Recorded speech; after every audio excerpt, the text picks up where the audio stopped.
नमस्कार, स्वागत है आप सभी का। शुरुआत करते हैं हेडलाइंस के साथ। भोपाल मुठभेड़ मामले की न्यायिक जांच के आदेश, हाईकोर्ट के पूर्व जज एसके पांडे को जिम्मेदारी। नई ऑडियो क्लिप के बाद मुठभेड़ पर फिर उठे सवाल।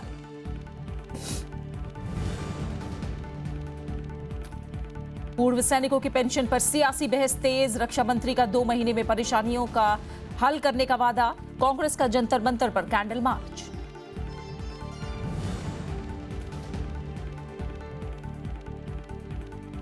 जीएसटी की होंगी 4 दरें, सबसे कम 5 और सबसे ज्यादा 28% का स्लैब। 12 और 18% होंगी मानक दर। लग्जरी कार और तंबाकू उत्पाद पर लगेगा सेस।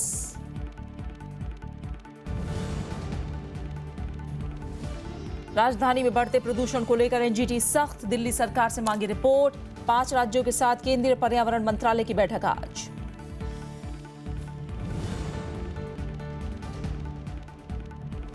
अफगानिस्तान के कुंदूज में नेटो की हवाई हमले में 30 से ज्यादा की मौत, मरने वालों में महिलाएं और बच्चे शामिल। गुस्साए लोगों का गवर्नर दफ्तर के बाहर विरोध प्रदर्शन।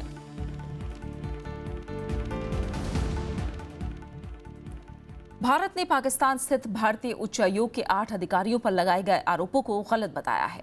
भारत ने इनके नाम और तस्वीरें मीडिया में प्रकाशित करवाने पर कड़ा विरोध दर्ज कराया और इन्हें पूरी सुरक्षा देने की मांग की है। भारत और पाकिस्तान के बीच राजनयिक तनाव बढ़ता जा रहा है। भारत ने सुरक्षा कारणों से पाकिस्तान में भारतीय उच्चायोग में काम करने वाले 8 अधिकारियों को वापस बुलाने का फैसला किया है। पाकिस्तान का दावा है कि ये लोग जासूसी में लिप्त हैं। भारत ने पलटवार करते हुए कहा कि पाकिस्तान ने इन आरोपों का कोई सबूत पेश नहीं किया है। The allegations against the Indian officials represent an afterthought and a crude attempt to target these officials for no fault of theirs. We also regret the fact that Pakistan's step adds to the risks to peace and security in the region. Bharat ने 27 अक्टूबर को पाकिस्तान उच्चायोग में काम करने वाले महमूद अख्तर को भारत छोड़ने को कहा था। महमूद पर जासूसी का आरोप था। जासूसी रैकेट में उच्चायोग के कई अधिकारियों के नाम आए थे और इसके बाद बुधवार को पाकिस्तान ने अपने 6 अधिकारियों को वापस बुला लिया था। दोनों देशों में राजनयिक तनाव ऐसे वक्त में बढ़ रहा है जब सीमा पर पाकिस्तान लगातार फायरिंग कर रहा है। विदेश मंत्रालय ने कहा कि भारत कभी गोलीबारी की शुरुआत नहीं करता। जब पाकिस्तान फायरिंग करता है तो इसका माकूल जवाब दिया जाता है। They retaliate in a very calibrated and restrained manner when either their defensive posts or personnel are targeted or cover fire is provided by the Pakistani army to allow infiltrators to cross the line of control. We completely reject Pakistan's allegations. विदेश मंत्रालय ने कहा कि इस साल पाकिस्तान की तरफ से संघर्ष विराम उल्लंघन के 2/3 मामले पिछले 5 सप्ताह में सामने आए हैं। भारत ने बुधवार को पाकिस्तान के उप उच्चायुक्त को बुलाकर इस पर कड़ा विरोध दर्ज कराया था। Bureau report, Rajya Sabha TV. चीनी सैनिक बुधवार को लद्दाख के दमचोक इलाके में घुस गए और अब भी वहीं डेरा डाले हुए हैं। यहां मनरेगा के तहत काम चल रहा था और चीनी सैनिकों ने मजदूरों के साथ बदसलूकी भी की। खबर मिलते ही भारतीय सैनिक और आईटीबीपी के जवान वहां पहुंचे। चीन का कहना था कि यह काम बिना अनुमति के हो रहा है। भारत ने इसका विरोध किया और कहा कि समझौते के मुताबिक रक्षा से जुड़ा कोई काम होने पर ही जानकारी देना जरूरी है। भारतीय जवान चीन के फौजियों को आगे बढ़ने नहीं दे रहे हैं। यहां 2014 में भी ऐसी घटना हो चुकी है।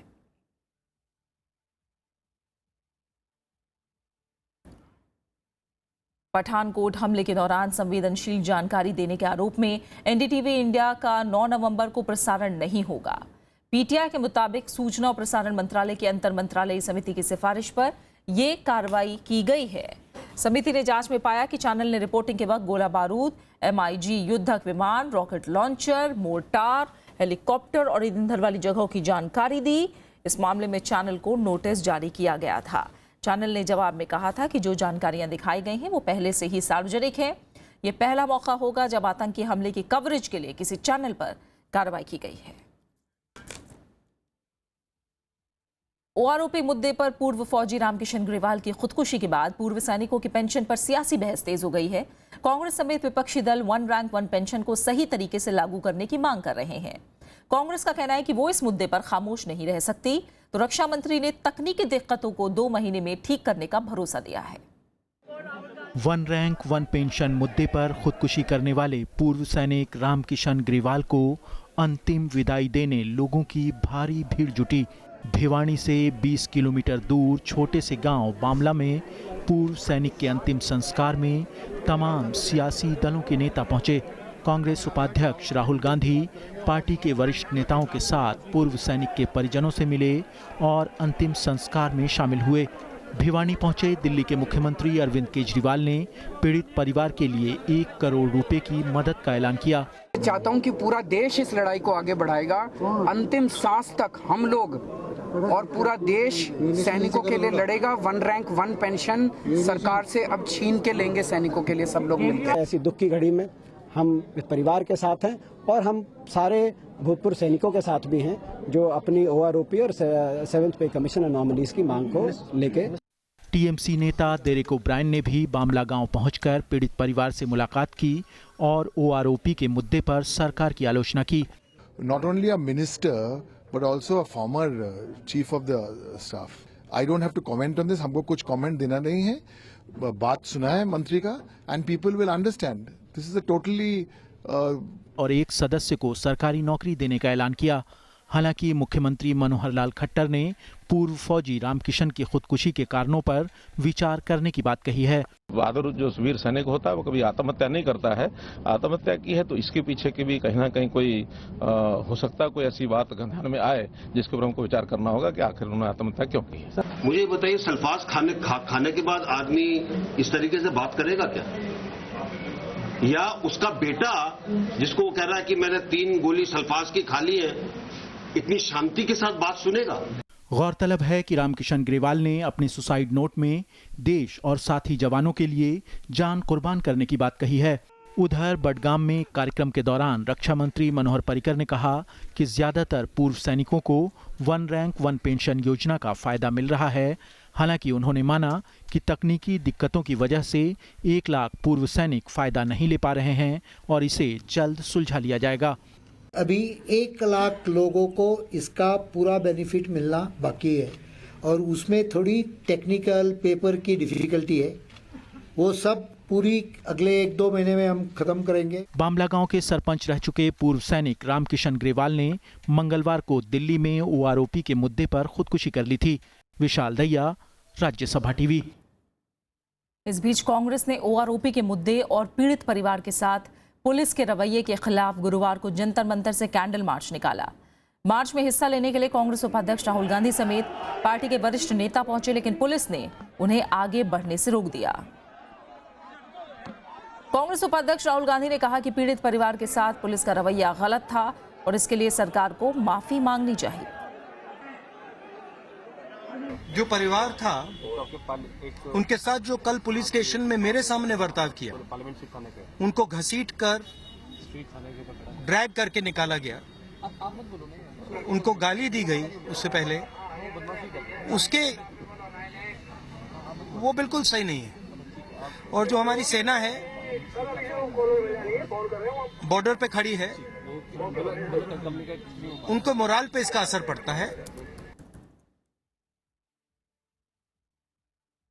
कई महीनों की उठापटक के बाद गुरुवार को समाजवादी पार्टी ने एकता का संदेश देने की कोशिश की। मुख्यमंत्री अखिलेश यादव की रथ यात्रा के मौके पर पार्टी के सभी बड़े नेता एक मंच पर दिखाई दिए। मुलायम सिंह यादव ने रथ यात्रा को हरी झंडी दिखाई तो शिवपाल ने अखिलेश को जीत की शुभकामनाएं दी। मुख्यमंत्री अखिलेश यादव के विकास रथ यात्रा को लखनऊ से रवाना करने के लिए पिता मुलायम सिंह यादव और चाचा शिवपाल यादव भी पहुंचे। पार्टी के राष्ट्रीय अध्यक्ष मुलायम सिंह ने रथ को हरी झंडी दिखाई और अखिलेश को शुभकामनाएं दी। हालांकि मुलायम सिंह अखिलेश के नौजवान समर्थकों को सीख देना नहीं भूले। इसके लिए मेरी शुभकामनाएं हैं और मैं चाहता था कि ये केवल विकास तक नहीं, मैंने सलाह दिया कि इसको विजय रथ करने के साथ, लेकिन उन्हें विजय बाद में रखा, विकास पहले रखा। ऐसा नहीं करना, पहले विजय और विजय के बाद विकास। अखिलेश से सार्वजनिक लड़ाई में उलझे शिवपाल यादव ने कहा कि रथ यात्रा पूरे प्रदेश में एकता का संदेश लेकर पहुंचेगी। यात्रा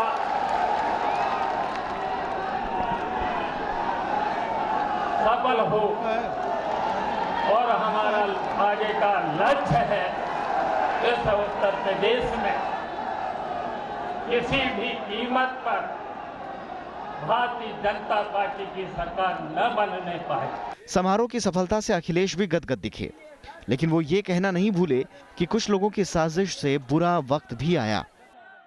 लोगों ने साजिश की, षड्यंत्र किया, गुमराह किया, जिसकी वजह से थोड़ा बहुत हम लोग डगमगाए हैं।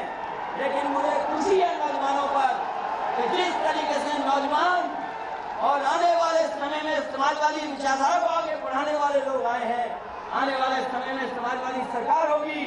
समाजवादी पार्टी में पिछले कुछ महीनों से अखिलेश और शिवपाल यादव के बीच वर्चस्व की लड़ाई चल रही थी। शिवपाल ने जहां अखिलेश समर्थकों को चुन चुनकर पार्टी से बाहर किया, वहीं अखिलेश ने भी शिवपाल समर्थक कई मंत्रियों की कैबिनेट से छुट्टी कर दी थी। अब 5 नवंबर को पार्टी के 25 साल पूरे होने पर कार्यक्रम होगा, जिसमें कई दलों के नेता जुटेंगे। अखिलेश यादव लखनऊ से अपने विकास रथ को लेकर निकले। उनके पिता और पार्टी के राष्ट्रीय अध्यक्ष मुलायम सिंह यादव ने इसे हरी झंडी दिखाई और चाचा शिवपाल यादव भी इस वक्त यहां पर मौजूद थे। कोशिश ये दिखाने की है परिवार एकजुट है। अब अखिलेश यादव की कोशिश है कि 2012 में जो क्रांति रथ की सफलता थी उसे इस विकास रथ के जरिए दोहराया जाए। लखनऊ में कैमरामैन संजय कुमार के साथ पंचानन मिश्रा, राज्यसभा टीवी। समाजवादी पार्टी के उत्तर प्रदेश अध्यक्ष शिवपाल यादव ने पार्टी में किसी विवाद से इनकार किया है। उन्होंने राज्यसभा टीवी से खास बातचीत में महागठबंधन से लेकर कई सवालों के जवाब दिए। शिवपाल यादव जी, आज जिस तरह से विकास रथ के लिए आप शुभकामनाएं देने पहुंचे अखिलेश यादव को, ऐसा लग रहा है कि अब सब कुछ ठीक ठाक हो गया है? देखिए, ये हमारा जो स्थापना दिवस है 5 तारीख को रजत जयंती के रूप में मनाया जा रहा है, तो ये अच्छा हो, सफल हो, तो हमारा प्रयास है। और इसमें सभी जितने भी समाजवादी हैं, चौधरी चरण सिंह वादी हैं, ये सब लोग आ रहे हैं। जब आ रहे हैं तो अच्छी शुरुआत है और अच्छे वहाँ पर अच्छे विचार होंगे, अच्छी बातचीत होगी और फिर परिणाम भी अच्छे होंगे। आपने ये सबसे बड़ी बात कही कि बीजेपी को अगर रोकना है तो समाजवादी पार्टी को कई सारे दलों को इकट्ठा आना होगा, तो आपको लगता है ये महागठबंधन शेप ले पाएगा इस चुनाव में? देखिए, खासकर अगला जो लोकसभा चुनाव है उसके लिए भी। देखिए, इसमें निर्णय तो हमारे ये राष्ट्रीय अध्यक्ष जी लेंगे और दूसरे दलों के राष्ट्रीय नेता जो भी अपनी अपनी पार्टी के हैं वो निर्णय लेंगे। तो सर, अभी माना जाए कि अखिलेश यादव जी को मुख्यमंत्री का जो चेहरा है उसके तौर पे स्वीकार कर रहे हैं? तो ये तो हम कई बार बोल चुका, बहुत बार बोल चुका। पार्टी में सब ठीक ठाक? सब ठीक है, सब ठीक है। ये थे शिवपाल यादव जी जो कह रहे थे कि पार्टी में सब कुछ ठीक ठाक है और अब पार्टी आगे के लिए काम करने को तैयार है। लखनऊ में कैमरामैन संजय कुमार के साथ पंचानन मिश्रा, राज्यसभा टीवी। भोपाल में प्रतिबंधित संगठन सिमी के 8 सदस्यों के पुलिस मुठभेड़ में मारे जाने की न्यायिक जांच होगी। एनकाउंटर को लेकर सवालों में घिरी मध्य प्रदेश सरकार ने मामले की न्यायिक जांच कराने का आदेश दिया है। मध्य प्रदेश हाईकोर्ट के पूर्व जज एस के पांडे मामले की जांच करेंगे। दूसरी तरफ मुठभेड़ से जुड़ा कथित नया ऑडियो क्लिप सामने आने से राज्य सरकार की मुश्किलें एक बार फिर बढ़ गई हैं। नए क्लिप में वॉकी टॉकी पर 2 अधिकारियों के बीच की बातचीत रिकॉर्ड है। इससे पहले घटना से जुड़े कई वीडियो भी सामने आए थे, जिन्हें लेकर राज्य में काफी सियासी गर्माहट हुई थी।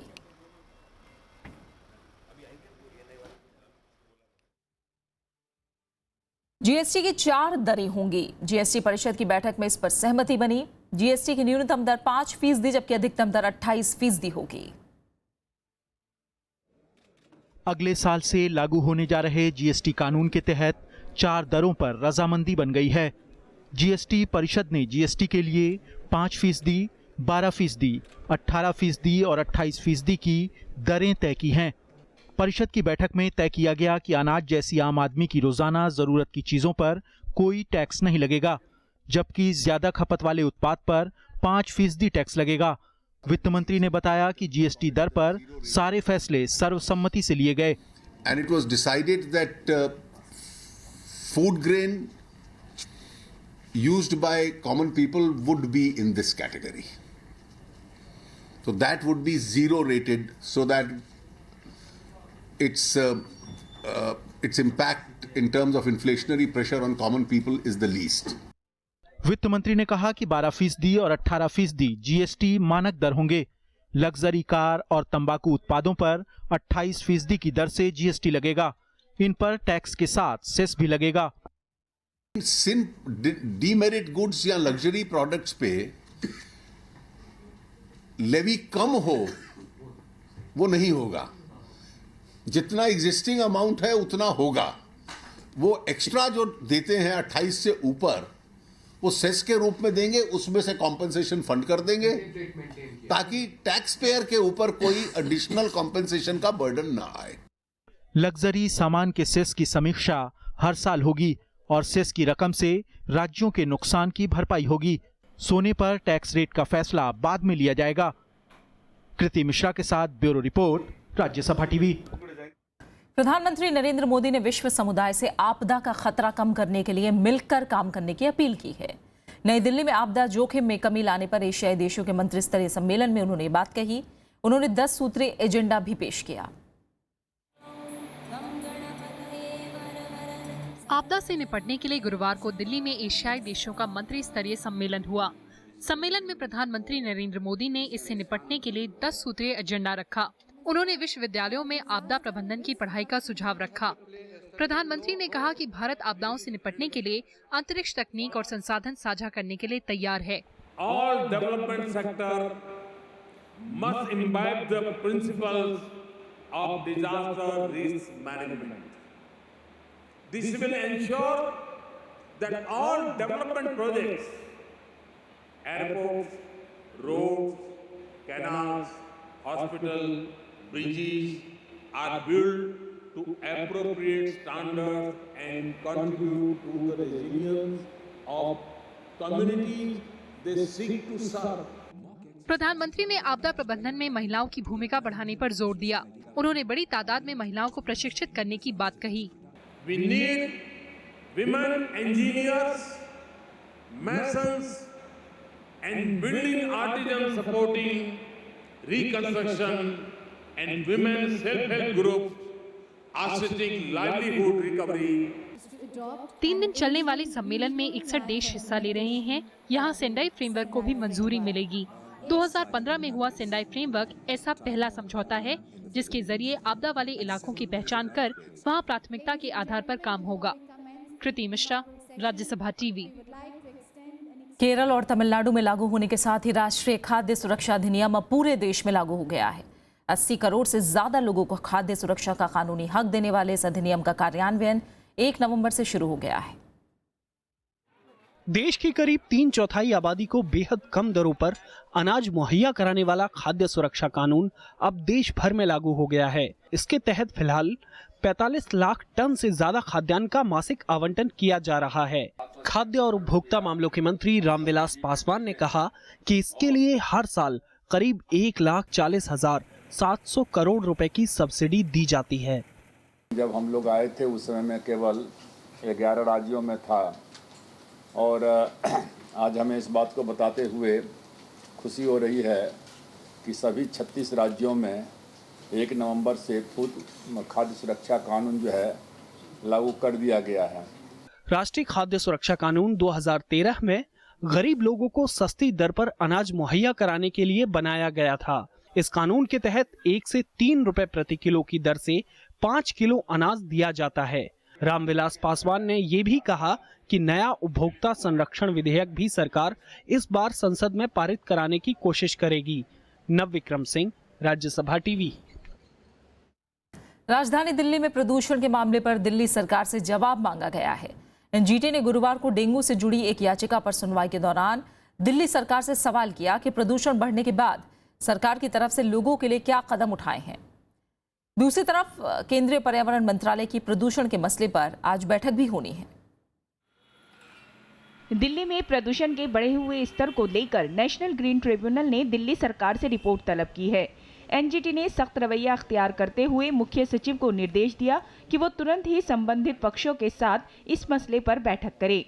दिल्ली सरकार को आज एनजीटी कोर्ट में स्टेट्स रिपोर्ट दाखिल करनी है। सबसे बड़ा कंट्रीब्यूटिंग फैक्टर है वो क्रॉप बन रही है, जो देखो नासा की इमेजेस भी दिखाई है हमारे को। उसके अंदर पूरे पंजाब में ऐसा लगता है पूरा पंजाब जैसे चल रहा है और हरियाणा के अंदर भी पहुंच जाता है। और पूरे एरिया के अंदर हवा तेज़ ना चलने की वजह से, हवा बहुत स्लो है तो पूरा का पूरा पोल्यूशन सेटल हो गया एक तरह से। उसकी वजह से उनका कहना है कि कोई ना जो जोग्राफिकल कंडीशन थोड़ी भी चेंज होती है, थोड़ी हवा चलती है तो ये ठीक होगा। सुनवाई के दौरान एक एनजीओ ने मौसम विभाग के आंकड़ों का हवाला देते हुए कहा कि दिल्ली के IGI एयरपोर्ट पर 2 नवंबर को पिछले 17 साल के मुकाबले सबसे घनी धुंध थी।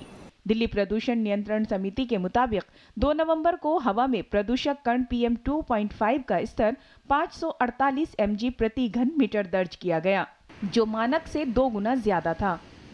प्रदूषण को काबू में करने के उपायों पर चर्चा के लिए आज केंद्रीय पर्यावरण मंत्रालय ने दिल्ली समेत पड़ोसी राज्यों की बैठक बुलाई है। राज्यों के पर्यावरण मंत्रियों के साथ चर्चा के बाद केंद्र वायु प्रदूषण से निपटने के लिए एडवाइजरी भी जारी करेगा।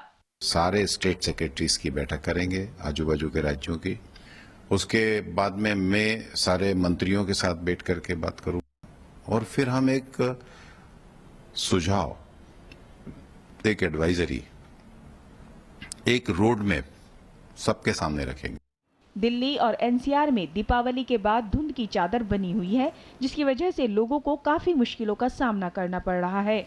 प्रदूषण के चलते दिल्ली गुड़गांव के कुछ स्कूलों को फिलहाल एहतियातन बंद कर दिया गया है।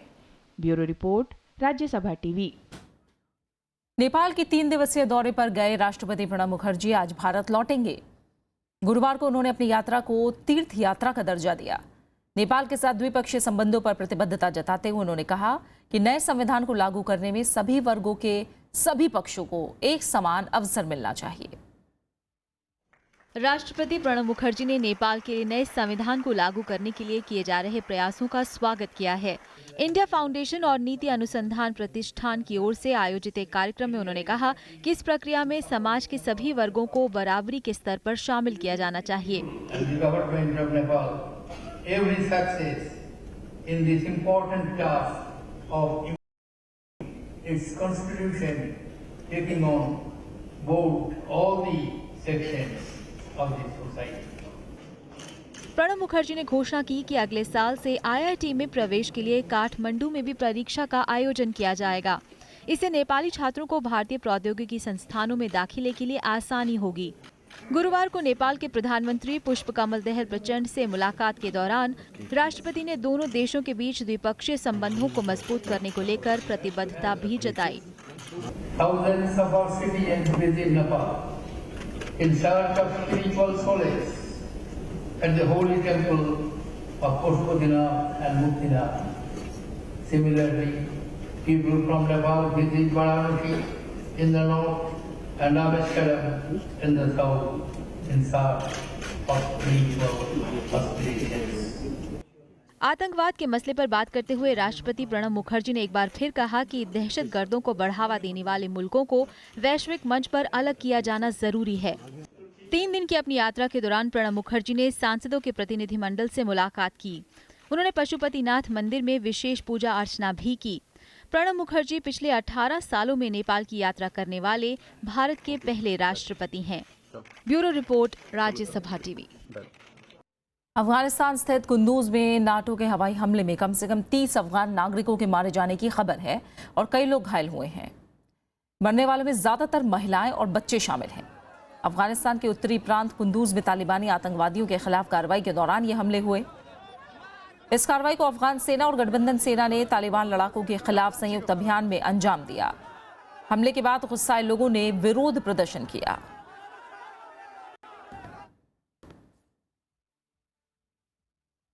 और अब आखिर में हेडलाइंस। भोपाल मुठभेड़ मामले की न्यायिक जांच के आदेश। हाईकोर्ट के पूर्व जज एस के पांडे को जिम्मेदारी। नई ऑडियो क्लिप के बाद मुठभेड़ पर फिर उठे सवाल।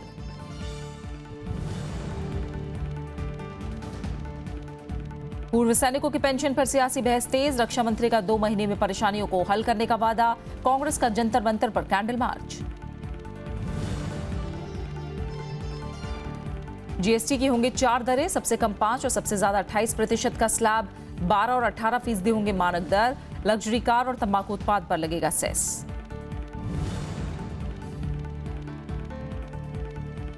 राजधानी में बढ़ते प्रदूषण को लेकर एनजीटी सख्त। दिल्ली सरकार से मांगी रिपोर्ट।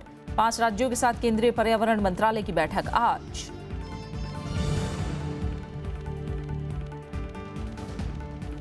अफगानिस्तान के कुंदूज में नेटो के हवाई हमले में 30 से ज्यादा की मौत। मरने वालों में महिलाएं और बच्चे शामिल। गुस्साए लोगों का गवर्नर दफ्तर के बाहर विरोध प्रदर्शन। फिलहाल इस बुलेटिन में इतना ही। आगे देखिए देश देशांतर। नमस्कार।